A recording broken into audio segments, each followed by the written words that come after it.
¿Qué tal amigos? ¿Cómo están en esta nueva edición de CyberMX? Hoy tenemos una dama de gala, un figurón de la tecnología en nuestro país.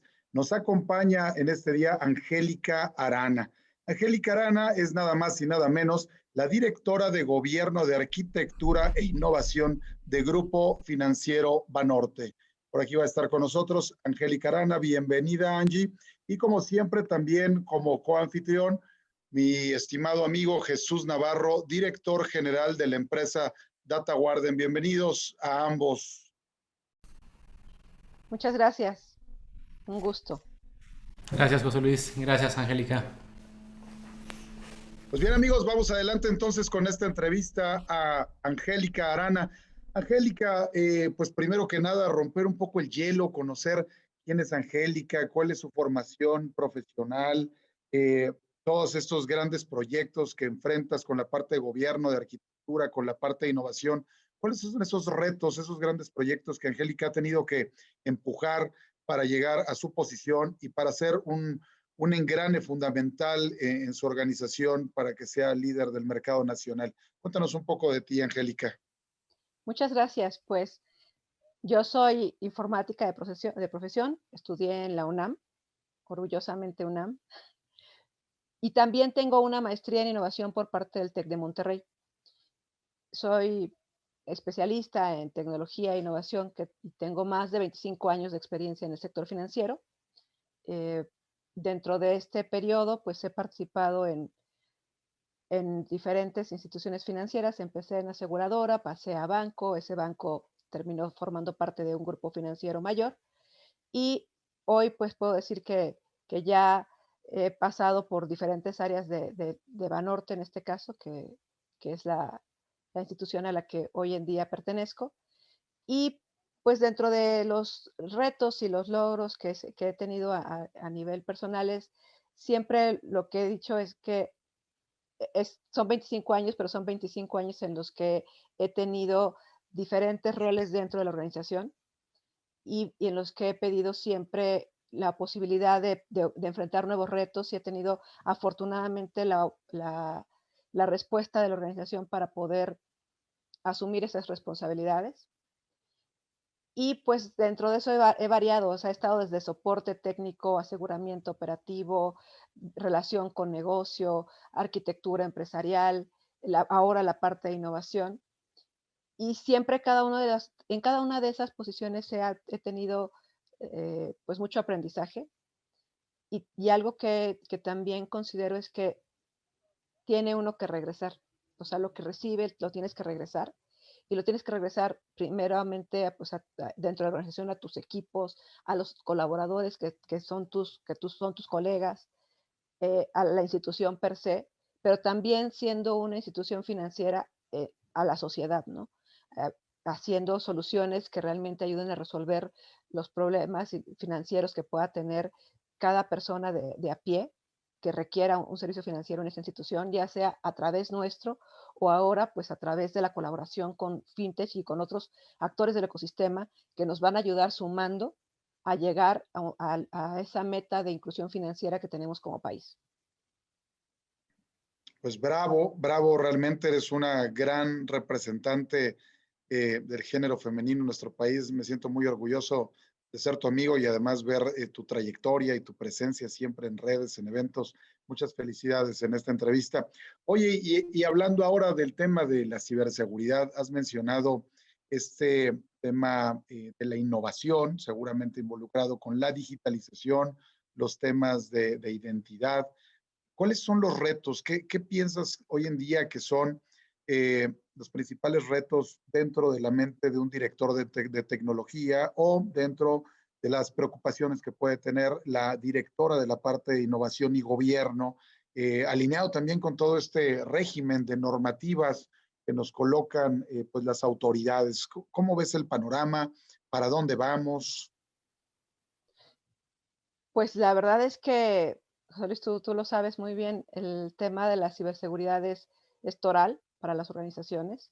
Antes se veía como, pues, como un área más dentro de tecnología, pero pues la realidad nos rebasa, ¿no? Hemos estado viendo cómo cada vez son más sofisticados los ataques cibernéticos y cómo evidentemente instituciones como las financieras somos las más vulnerables a que constantemente nos ataquen, ¿no? Entonces, si no tenemos una posición activa y preventiva para hacer frente a todo esto que está pasando todos los días, cada minuto del día. O sea, ellos no descansan. O sea, nosotros podemos aquí tener turnos, ellos no descansan, están más adelantados a veces que las propias organizaciones, que los gobiernos, que países enteros a veces, porque es una red mundial que está trabajando 24 horas del día, los 365 desde el año. Y es por eso que, sin duda, las organizaciones como las nuestras, que tenemos a nuestra custodia el patrimonio de nuestros clientes, la confianza que nos depositan y su información, tenemos que ser mucho más celosos de cómo la cuidamos y cómo protegemos ese gran activo que tenemos dentro de nuestras paredes, ¿no?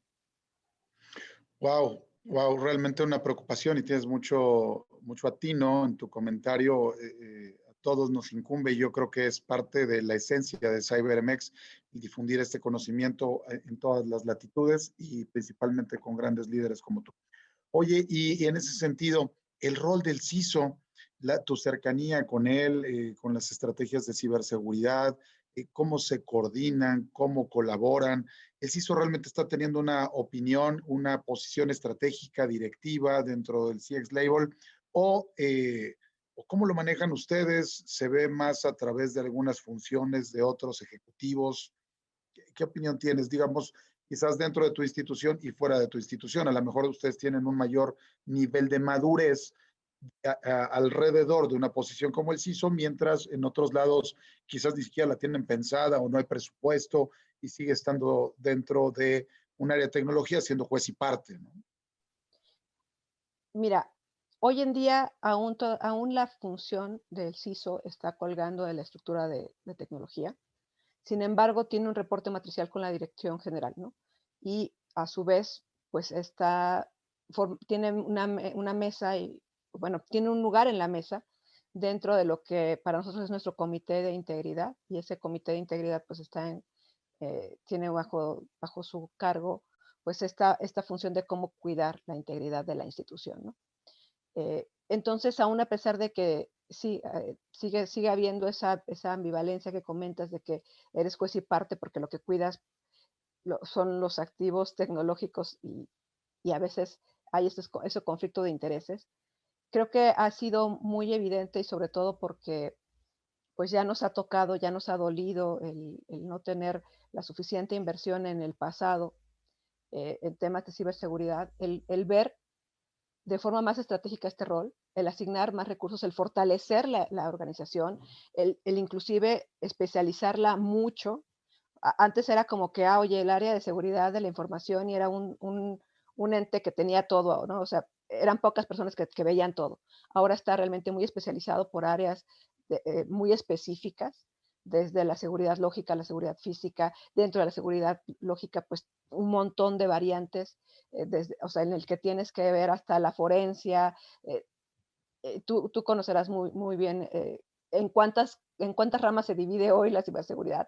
A veces pues para quienes nos escuchan quizá ven seguridad como como un solo rubro, pero es tan sofisticado y tan complejo que realmente se vuelve dentro de la organización u- una, un área que hoy en día tiene diferentes vertientes y una que, por ejemplo, que le soporta es la parte de la arquitectura de seguridad, ¿no? Y esa parte de la arquitectura de seguridad se encarga de ver todos esos componentes que van a ayudar a habilitar esa función que hoy tiene el CISO dentro del banco.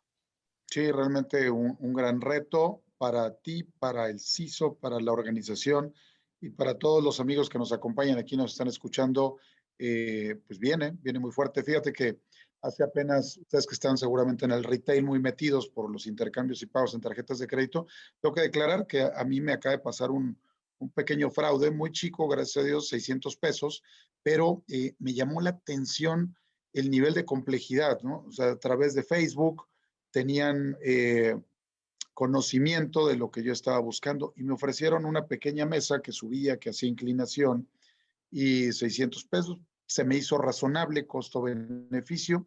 La compré, pasó la tarjeta perfectamente, llegas a una página de internet, te mandan tu orden de compra, la geolocalización y todo, y no llegó. Y ya después cuando preguntas algo, pues nadie te contesta. Pues ya me di a la tarea de investigar, ya por ahí lo reporté a algunos amigos de Seguridad Nacional e inclusive les comento para los que pudieran tener algún interés, hay algunas páginas del FBI en donde tu ticket y todo absolutamente ahí lo pones y le empiezan a dar seguimiento y bloquean las páginas. Pero seguramente es de los grandes retos, ¿no? De todas las tecnologías digitales que hoy en día estamos manejando. Y uno que está metido en esto puede caer en esos errores o engaños de ingeniería social. No sé cómo lo ves tú, Jesús. Pues mira, primero que nada, la verdad tengo una combinación entre opinión profesional y personal. La verdad es que a nivel profesional, primero la verdad que me siento muy orgulloso del perfil de Angélica, la experiencia de Angélica. La verdad creo que es el perfil ideal para ocupar una posición como la de ella. O sea, alguien que haya transitado por diferentes áreas técnicas y sobre todo que haya estado en áreas de interfaz con el negocio. Creo que es valiosísimo alguien que sepa traducir el tema tecnológico al tema de negocio y hacer algo con ello, y más ahora en un área de innovación. Creo que es fenomenal. Y desde un área personal, la verdad que digo, me deja muy tranquilo y muy contento el ver que estoy en buenas manos como cliente, en este caso de Banorte. La verdad que personalmente yo tengo una cuenta ahí, la verdad que me quedo muy muy tranquilo. La verdad que el enfoque que le están dando a ser una empresa íntegra y a darle un manejo muy, muy humano al atender realmente al cliente, creo que, no sé, me deja muy contento, la verdad. Y bueno, en temas o sea, de la realidad un poquito del rol del CISO y cuál es la realidad actualmente en temas de seguridad, pues sí, o sea, creo que digo, en el caso de Angélica, creo que, pues sí, evidentemente el CISO en una institución de ese tamaño y al ser una empresa pues con un frente tecnológico muy grande, pues creo que digo, quizás no debería ser el deber ser a nivel teórico el que un CISO deba reportar a tecnología, pero cuando el 90% de tu core es tecnológico, creo que pues, tiene mucho sentido y creo que tiene mucha razón de ser. Y el hecho de que tengan ya una estructura tan madura, tan granular, pues ya con diferentes áreas especializadas dentro de la propia ciberseguridad, creo que es buenísimo y es fundamental. Creo que es como una de las empresas que deberían ser así como un modelo de rol para el resto de empresas en México. Creo que la verdad es que es admirable la madurez y el camino que han recorrido, pero la realidad es que en el resto de la industria no es el mismo caso, ¿no? Creo que no todas las empresas tienen el mismo presupuesto, el mismo enfoque en tema de ciberseguridad, o no le han dado la importancia, no necesariamente por falta de enfoque estratégico, a lo mejor no han pasado la experiencia que a lo mejor ha transitado un banco como Banorte. Entonces la realidad es que yo creo que le van a ir dando el peso conforme vayan viendo que el riesgo es real y el beneficio sobre todo es real también. El tener una buena estrategia de ciberseguridad, una cultura de ciberseguridad también se traduce en ingresos para el negocio. O sea, realmente el tener clientes más confiados, más contentos, más pues seguros de que su información, sus datos, sus transacciones son tratadas de manera segura y consciente, creo que eso genera también valor, ¿no?, para el negocio. Entonces yo la verdad que pues creo que digo, como te decía, personalmente y profesionalmente tengo una combinación ahí como de emociones muy positiva. O sea, me da mucho gusto el ver este tipo de casos, la verdad, en la industria.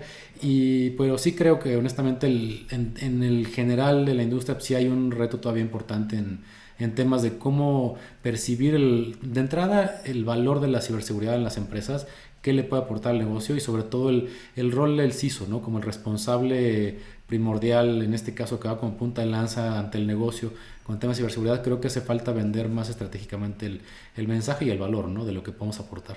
Gracias, Jesús. Sí, tienes toda la razón en ese sentido. Y pues hablando alrededor de esto que es tu buena experiencia y tu agrado, ¿no? Del lado de Banorte por esa sensación de protección, de seguridad, de tener a las personas adecuadas. Yo le preguntaría en ese sentido, Angélica, eh, ¿cómo ves la inversión de las organizaciones?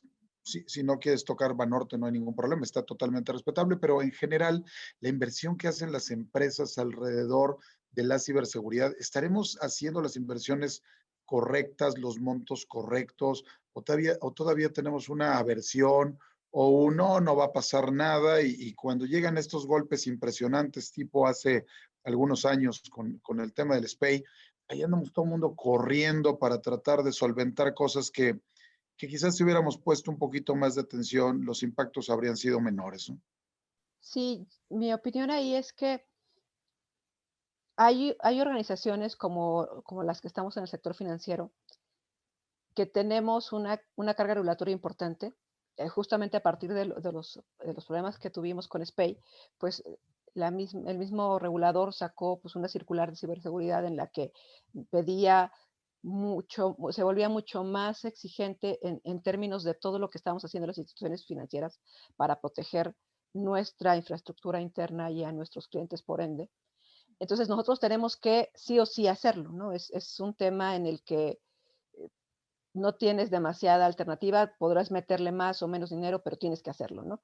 Eh, y entonces aquí no hay opción, ¿no? Tienes que invertirle porque es regulatorio y forma parte del que sigas operando y tengas una licencia bancaria, por ejemplo, ¿no?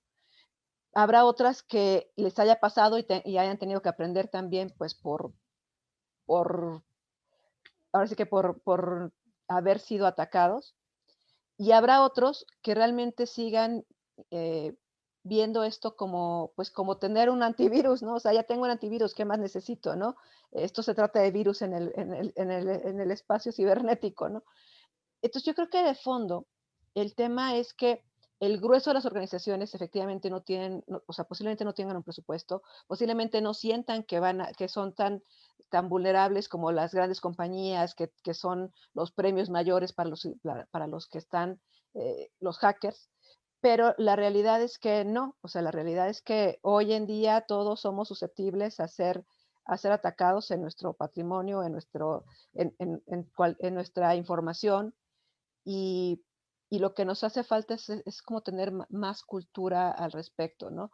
Desde mi perspectiva es algo que inclusive, pues nadie te forma cuando eres emprendedor o estás formando tu pyme, nadie te forma en que eso debe ser un aspecto que tengas que tomar en cuenta y a veces no tienes tampoco dinero para hacer algo demasiado sofisticado, aunque tengas cierta noción. Entonces creo que debe haber ahí por ahí algún equilibrio entre cómo puedes cómo puedes proteger a tu empresa, aunque sea una pyme, cuáles son los niveles de seguridad que puedes tener, cuáles son los riesgos a los que eres sujeto.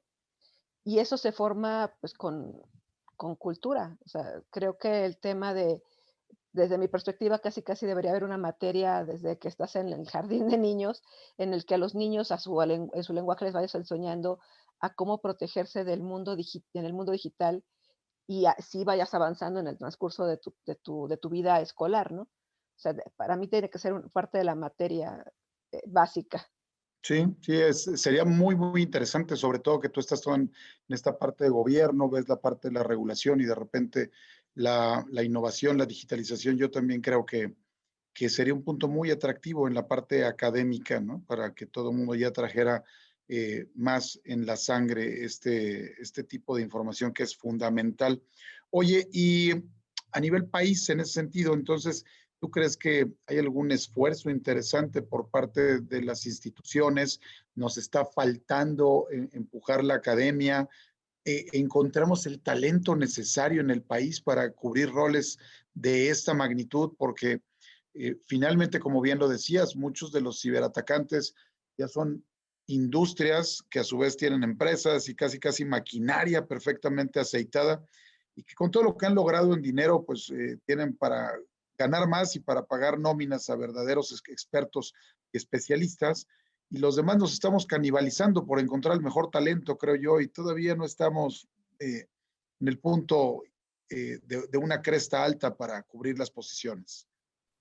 No, definitivamente hay un déficit de profesionales que estén capacitados en ciberseguridad y sobre todo porque, como decía hace un rato, esto ya no es una materia en la lineal, tiene diferentes vertientes, no puede ser todólogo, o sea, puede ser generalista, pero ya cuando necesitas cubrir una posición muy específica, tienes que irte a un experto en forense, a un experto en seguridad perimetral, a un experto, o sea, requieres expertos y hay una carencia de expertos en el mercado.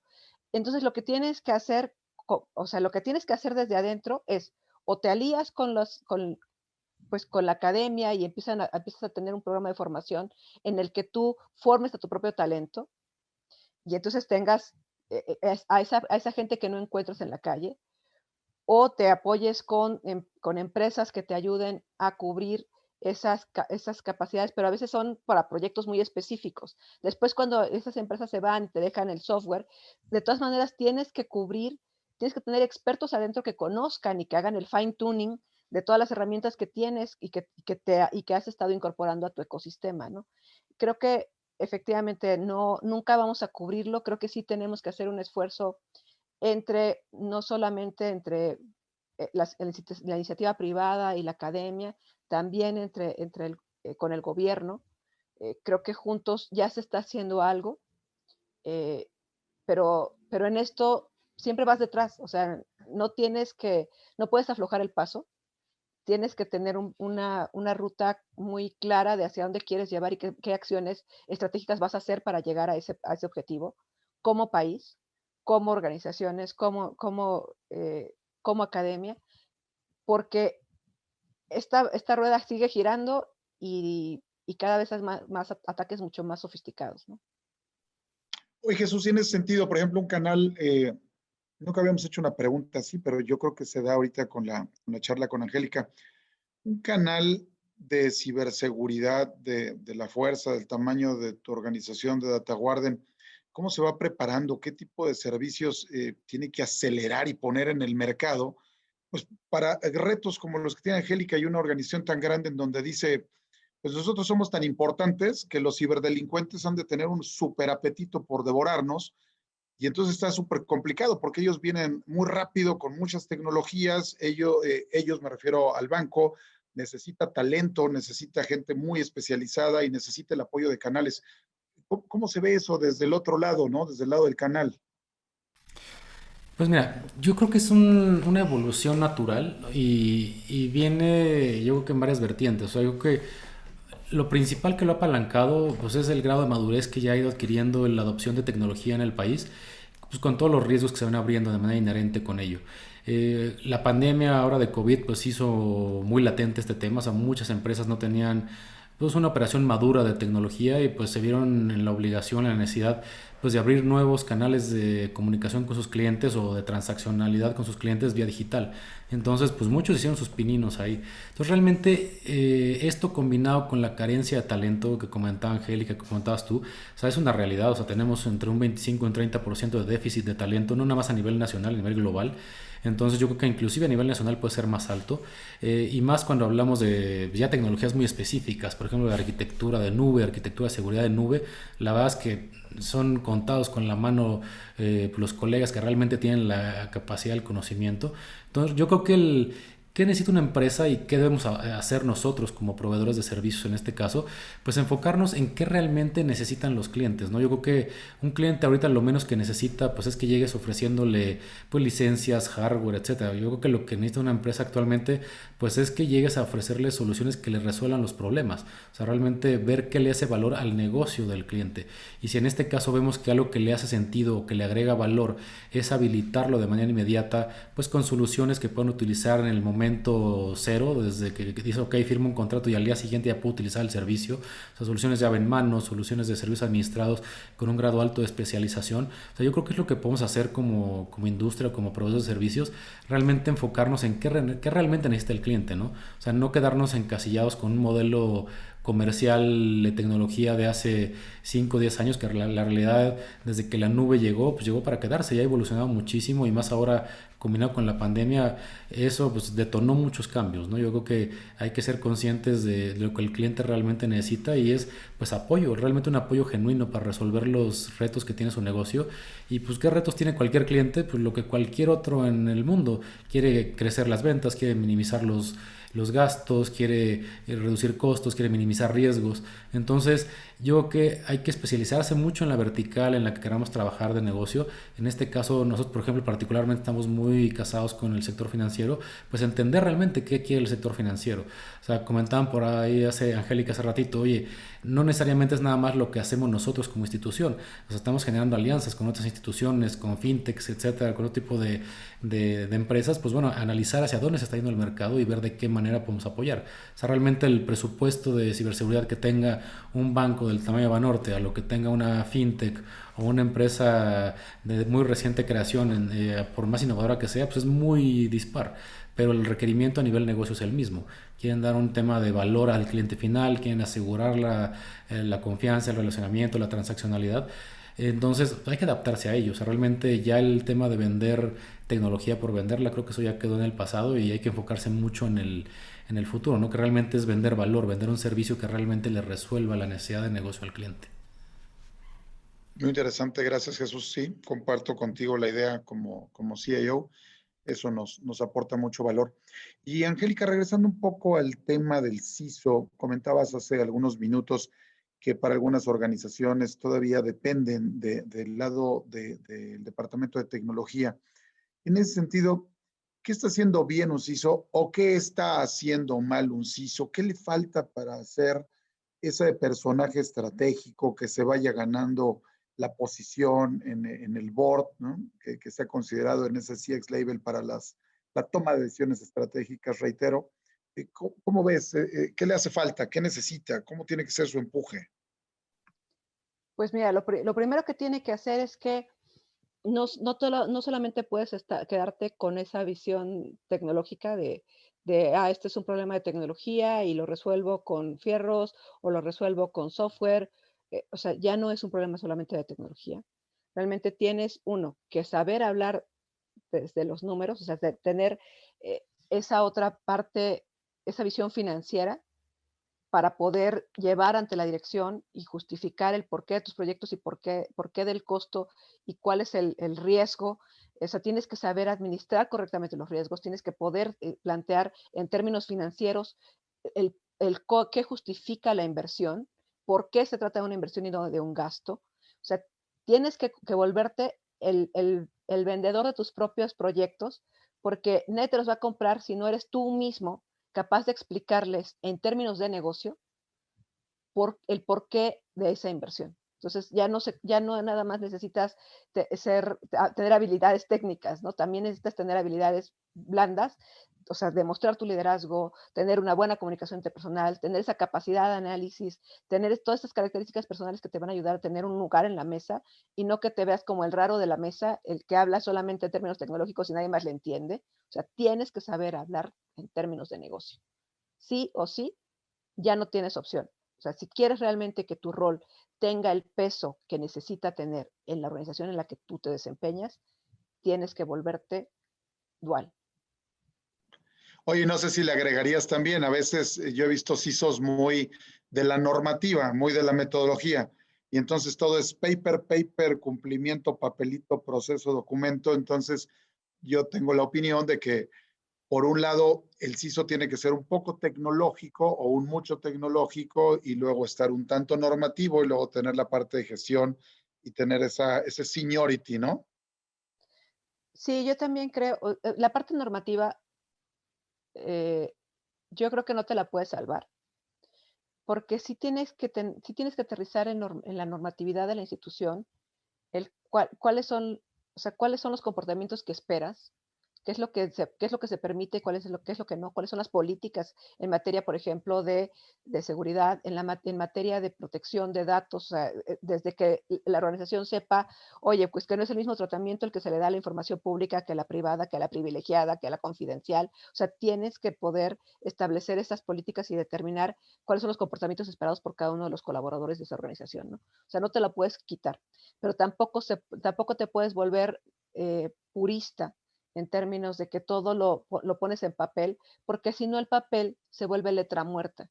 Y por más que te hayas hecho la política más exhaustiva, si no difundes, si no comunicas, si no lo conviertes en algo aplicable, eso queda en el portal de normatividad como con un número de boletín, y nadie más en la vida se va a poner a leerlo, porque, y yo te lo digo desde mi experiencia, o sea, yo sí soy de las que se lee la normativa, entro, reviso qué políticas están asociadas, qué procedimientos, etcétera, pero yo soy el 1% de la organización que hace eso. El resto de las personas tienen que vivirlo de una manera más vivencial, aprenderlo de forma vivencial. Y entonces tienes que volverte también un divulgador de cuáles son los controles, cuáles son los riesgos, y llevárselos al lenguaje que lo entienda el de la sucursal, pero que también lo entienda el del área de rentabilidad, que lo entienda todos, porque todos somos control interno, porque todos somos seguridad, y en todos recae parte de la responsabilidad. Finalmente, como seres humanos, somos el eslabón más débil de la cadena, no importa qué sofisticado puede estar adentro todo, si resulta que tú abres un correo y no tienes esa cultura de identificar que puede ser phishing, y resulta que tú inyectaste sin saberlo un programa informático que atrás hizo destrozos, ¿no? Sí, bien lo dices, todos somos la cultura, todos somos el gobierno, todos tenemos que estar al pendiente. Y yo mencionaba hace rato, ¿no? Mi propio mismo error, y eso que nos dedicamos a esto y caemos, ¿no? Entonces, somos el eslabón más débil. Híjole, qué barbaridad. Cuando uno habla con personas tan interesantes, tan capacitadas, con tan buenos consejos, la realidad es que el tiempo vuela. Estamos prácticamente llegando al final de esta charla con Angélica Arana, pero me gustaría, Jesús, tus comentarios adicionales, algún colofón para esta charla el día de hoy. Híjole, pues coincido contigo, la verdad es que ha sido muy enriquecedora esta charla, o sea, y es súper agradable, o sea, el tener este tipo de interacción con alguien de la talla de Angélica. Y coincido, o sea, realmente creo que la clave, o sea, de cualquier persona que tenga que interactuar con temas de ciberseguridad está en saberlo traducir en términos de negocios. Hay que saber vender las ideas, saber hablar de números, saber traducir lo que estamos haciendo en valor de negocio, o sea, realmente hacer que los temas de ciberseguridad trasciendan en el consejo de administración. Y cómo hacerlo, pues mediante el valor, ¿no? O sea, realmente mientras el consejo no perciba valor o no tenga claridad de los riesgos a los que está expuesto, si no hace X o Y cosas en términos de ciberseguridad, pues la verdad es que no se va a mover. Hay prioridades en el negocio. Creo que cualquier negocio, pues lo que busca es subsistir, crecer, desarrollarse. Entonces, si la ciberseguridad no sabe traducir los beneficios hacia ese crecimiento de negocios, esa habilitación a nuevas líneas de ingreso, hacia ese desarrollo del negocio, pues creo que difícilmente podremos crecer o tener esa voz activa, como decía Angélica, dentro del consejo. Entonces creo que hay que desarrollar mucho ese tipo de habilidades. Creo que Angélica particularmente tiene un muy buen perfil para ello, o sea, esa interacción que ha tenido entre diferentes áreas del negocio creo que le aporta un valor incalculable a su perfil. Y yo quisiera comparar un poquito lo que comentaban hace ratito, o sea, de qué tan conscientes somos del riesgo a nivel personal o a nivel empresa. Por ahí comentaba Angélica que pues, los empresarios normalmente pues, no nacen sabiendo hacer muchas cosas, ¿no? Dentro de ellas, pues mucho menos temas de ciberseguridad. Pero yo creo que hay cosas que pues sí aprendemos, y a lo mejor aprendemos de manera consciente o medio forzada. Por ejemplo, yo dudo mucho que alguien que abra una empresa pues crezca su negocio pensando que no existe un riesgo fiscal, por ejemplo. Y normalmente pues vas y te contratas a un fiscalista, ¿no? Para que te asesore en términos fiscales y minimices el riesgo fiscal. Yo creo que en términos tecnológicos deberíamos hacer un poco lo mismo y generar un poco de cultura alrededor de ello. Así como te asesoras en términos de un riesgo que ves muy tangible de tema fiscal, pues debería de también uno mismo ser consciente del riesgo tecnológico. O sea, el realmente abrir un negocio, ya aunque no interfaces directamente con el usuario final a través de internet o medios digitales, pues sí tienes que tener un backend tecnológico. Entonces, algo tan burdo como decir, ¿qué pasa si me cae un ransomware mañana? ¿Puedo o no puedo atender a mis clientes pasado mañana? Aunque no tenga transaccionalidad por internet, o sea, ¿los puedo operar o no?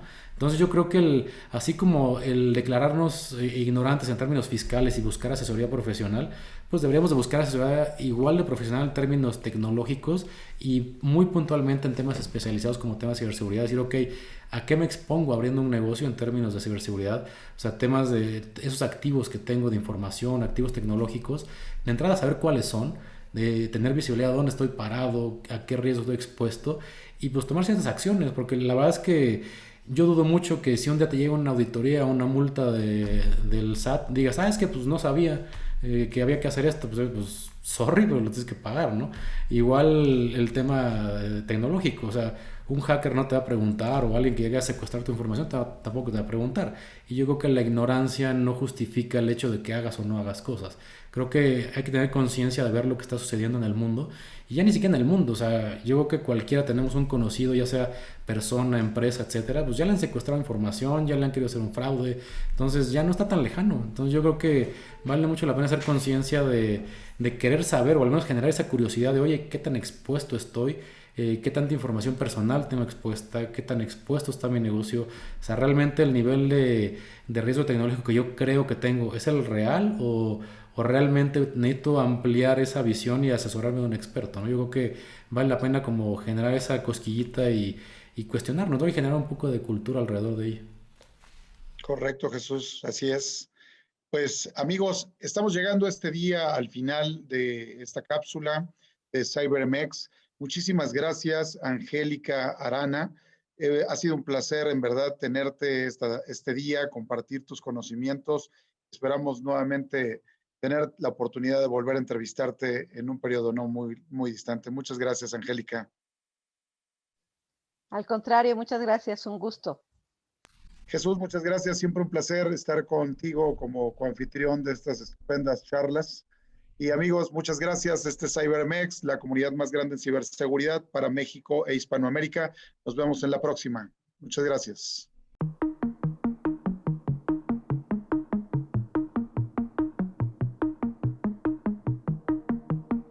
La gente no estamos tan listos para configurar tu módem de cualquier que tengas, para que no esté público, para que esté protegido, para que no sé qué, para que la misma compu no la usen todos porque hay información del trabajo, de los niños, de los juegos, etcétera.